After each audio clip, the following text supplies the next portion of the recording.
I'm just doing a quick video on the Jagg 8-line oil cooler I have mounted on my 89 FXRS Sport. Have it mounted on the bike's left side as per recommendation. It comes with these plastic brackets that simply wrap around the frame and then come on either side of a metal tab that's on the cooler with a bolt that passes through, and it has a little rubber sleeve that fits on the inside of the bracket just to help save your frame and to provide some vibration isolation, I guess. You can see it's on there good and solid. It doesn't flex around at all. The wind isn't pushing it around.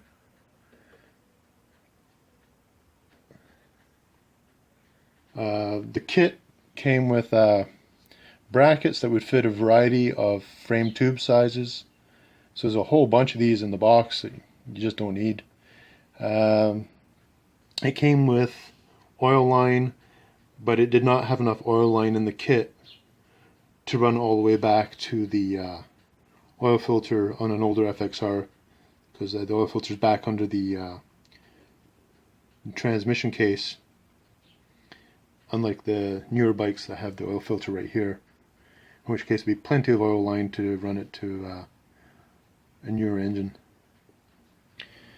Very simple to install. This part of the installation took, what, 2-3 minutes maybe to get this put on with these. I set it at a height where it's not going to interfere too much with the airflow over the fins on the heads, but up high enough that it's not going to interfere with my feet. Not that it would, because I have the standard mid-mount foot controls, so my shifter's nowhere near it. As you can see where I have this mounted on the frame here, there is a bit of variance. I could mount it down further if I wanted to, or there's room to go up higher yet, because I could have gone up, it looks like, another 2.5 inches from where I have it.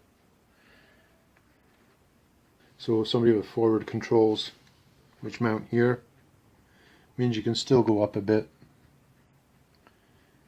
and have room to run your lines out of the way. When I installed it with the manual oil flow switch, which you literally just turn by hand. So when the arrows are like that, the oil is flowing to the cooler, and when the arrows are like that, the oil bypasses the cooler from the feed line to the return line. There is a automatic thermostat. I didn't want to go that route. I wanted to be able to control when I was flowing oil through the cooler. You don't need to run one of these if you live in a hot area that's hot year round. Then there's no need for this at all. You can just run the oil at all times through the cooler. So there's no specifics as to which is going to be an inline and an outline from the oil cooler. I think I set it up so that the outside line was the feed to the cooler, and this was my return line here. And the thermostat, you can mount that anywhere along the lines that you want to.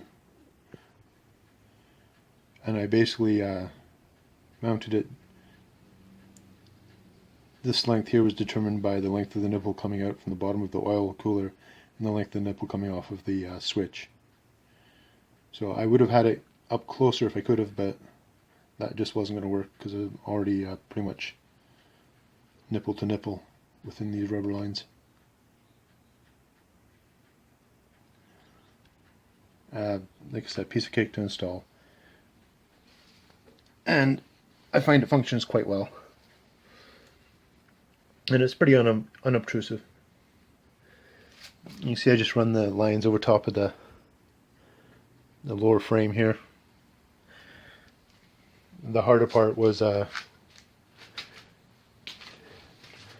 just mucking around with the oil filter housing, removing the hose and reattaching.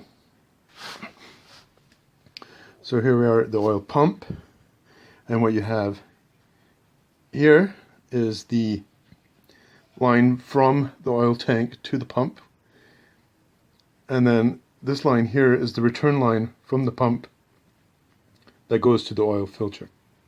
This line up here is your oil tank vent line. That has nothing to do with the cooler. So the only line you're actually concerned about is this line here, and you just want to make sure you do not remove this line from the oil filter housing. This line stays attached. I'm just pointing it out because there's an in and an out line on the oil filter housing. You want to make sure you do not remove this line. So this is the in line to the oil filter coming from the pump. So this is the line back to the oil tank. This is the return line from the oil cooler. This is the line to the oil cooler, and this is the line from the oil pump to the oil filter.